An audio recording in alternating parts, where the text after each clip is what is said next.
ಗೋಕುಲ್ ಮಸಾಲಾ ರುಚಿ ಮತ್ತು ಸ್ವಾದಿಷ್ಟದ ಪ್ರೀತಿಯ ಸಂಗಮ.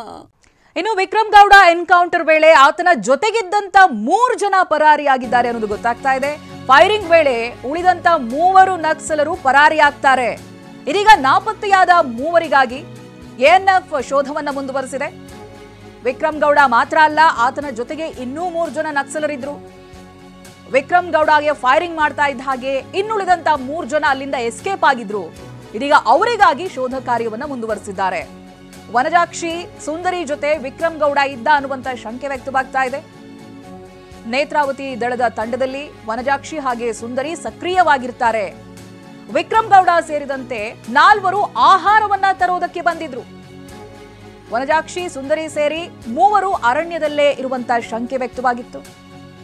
ಎಎನ್ಎಫ್ ಎಸ್ಪಿ ಜಿತೇಂದ್ರ ನೇತೃತ್ವದಲ್ಲಿ ಕಾರ್ಯಾಚರಣೆ ನಡೆದಿದೆ. ನಕ್ಸಲ್ ನಿಗ್ರಹ ದಳ 20 ಸಿಬ್ಬಂದಿಯಿಂದ ಶೋಧ ಕಾರ್ಯ ನಡೆದಿತ್ತು. ಇದೀಗ 3 ಜನ ತಪ್ಪಿಸಿಕೊಂಡವರಿಗಾಗಿ ಮತ್ತೆ ಶೋಧ ಕಾರ್ಯವನ್ನ ಮುಂದುವರಿಸ್ತಾ ಇದ್ದಾರೆ. ಕಬ್ಬಿನಾಲೆ ಅರಣ್ಯ ಪ್ರದೇಶದಲ್ಲಿ ಶೋಧ ಕಾರ್ಯವನ್ನ ತೀವ್ರಗೊಳಿಸ್ತಾ ಇದ್ದಾರೆ. ಮೋಸ್ಟ್ ವಾಂಟೆಡ್ ಲಿಸ್ಟ್ ನಲ್ಲಿ ಇದ್ದಂತ ವಿಕ್ರಮ್ ಗೌಡ ಕೇವಲ ಕರ್ನಾಟಕ ಸರ್ಕಾರ ಮಾತ್ರ ಅಲ್ಲ, ಕೇರಳ ಸರ್ಕಾರಕ್ಕೂ ಕೂಡ ಬೇಕಿದ್ದವನು, ವಾಂಟೆಡ್ ಲಿಸ್ಟ್ ನಲ್ಲಿ ಇದ್ದ ಅಂತ. ಈ ಬಗ್ಗೆ ಡೀಟೇಲ್ಸ್ ಅನ್ನ ಪಡೆದುಕೊಳ್ತಾ ಹೋಗ್ತೀನಿ. ಪ್ರತಿನಿಧಿ ಅಶ್ವಿತ್ ಮಾಹಿತಿಯನ್ನ ಕೊಡ್ತಾರೆ.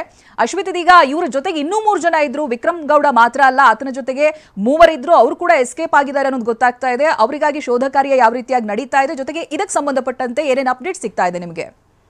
ಖಂಡಿತವಾಗ್ಲೂ ಚೈತ್ರ, ಏನು ನಿನ್ನೆ ರಾತ್ರಿ 12 ಗಂಟೆ ಸುಮಾರಿಗೆ ಹೆಬ್ರಿಯ ಅರಣ್ಯ ವ್ಯಾಪ್ತಿಯಲ್ಲಿ ನೇತ್ರಾವತಿ ದಳದ ಮೋಸ್ಟ್ ವಾಂಟೆಡ್ ನಕ್ಸಲ್ ವಿಕ್ರಮ್ ಗೌಡ ನನ್ನ ಎಎನ್ಎಫ್ ಪೊಲೀಸರು ಒಂದು ಎನ್ಕೌಂಟರ್ ಅನ್ನ ಮಾಡಿರುವಂತದ್ದು. ಈ ವಿಕ್ರಮ್ ಗೌಡನ ಜೊತೆ ಇನ್ನ 3 ನಕ್ಸಲರಿದ್ರು. ಇವರ 4 ಜನರ ತಂಡ ಆಹಾರ ಸಾಮಗ್ರಿಗಳನ್ನ ತೆಗೆದುಕೊಂಡು ಹೋಗ್ಲಿಕ್ಕೆ ಬಂದಿದ್ರು ಎಂಬುದು ಕನ್ಫರ್ಮ್ ಆಗಿರುವಂತದ್ದು. ವಿಕ್ರಮ್ ಗೌಡ ಎನ್ಕೌಂಟರ್ ಆದಂತಹ ಸ್ಥಳದಲ್ಲಿ ಇನ್ನ 3 ನಕ್ಸಲರಿದ್ರು. ಅವರು ಅದೇ ವ್ಯಾಪ್ತಿಯ ಅರಣ್ಯದೊಳಗೆ ಒಳಗೆ ಪರಾರಿಯಾಗಿದ್ದಾರೆ ಎಂಬ ಒಂದು ಹಿನ್ನೆಲೆಯಲ್ಲಿ ಈಗ ಆಲ್ರೆಡಿ 20 ಎಎನ್ಎಫ್ ದಳದ ತಂಡ ಏನಿದೆ ಅದು 4 ದಿಕ್ಕುಗಳಲ್ಲಿ ಸುತ್ತುವರೆದು ಈಗ ಕೂಂಬಿಂಗ್ ಕಾರ್ಯಾಚರಣೆಯನ್ನ ನಡೆಸ್ತಾ ಇರುವಂತದ್ದು.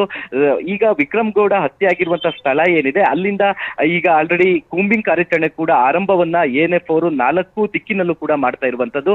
ಪ್ರಮುಖವಾಗಿ ಇದೇ ಅರಣ್ಯದೊಳಗೆ ಅವರು ಅಡಗಿ ಕುಳಿತಿರುವ ಒಂದು ಅನುಮಾನ ಕೂಡ ವ್ಯಕ್ತವಾಗ್ತಾ ಇದೆ. ವಿಕ್ರಮ್ ಗೌಡನ ನೇತ್ರಾವತಿ ದಳದಲ್ಲಿ ಪ್ರಮುಖವಾಗಿ ವನಜಾಕ್ಷಿ ಎಂಬ ಮೂಡಿಗೆರೆ ಮೂಲದ ನಕ್ಸಲ್ ಕೂಡ ಸಕ್ರಿಯವಾಗಿದ್ರು. ಜೊತೆಗೆ ಸುಂದರಿ ಎಂಬುವರು ಕೂಡ ಇದ್ರು. ಇವರೇ ಇದ್ರ ಎಂಬ ಒಂದು ಅನುಮಾನ ಕೂಡ ಈಗ ಎಎನ್ಎಫ್ ಪೊಲೀಸರಿಗೆ ಒಂದು ಕಾಡ್ತಾ ಇರುವಂತದ್ದು.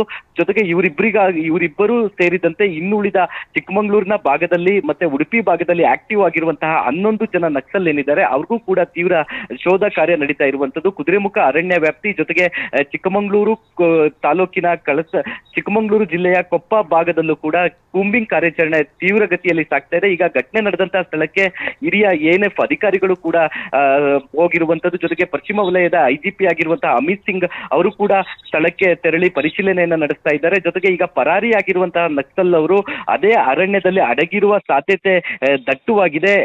ಜೊತೆಗೆ ಎಎನ್ಎಫ್ ಅವರು 4 ದಿಕ್ಕಿನಲ್ಲಿ ಸುತ್ತುವರೆದಿರೋದ್ರಿಂದ ಮುಖಾಮುಖಿ ಆಗುವ ಸಾಧ್ಯತೆಗಳು ಕೂಡ ಹೆಚ್ಚಿದೆ ಅಂತೇಳಿ ಎಎನ್ಎಫ್ ನ ಮೂಲಗಳು ಹೇಳ್ತಾ ಇದೆ. ಚೈತ್ರ, ಮಾಹಿತಿಗಾಗಿ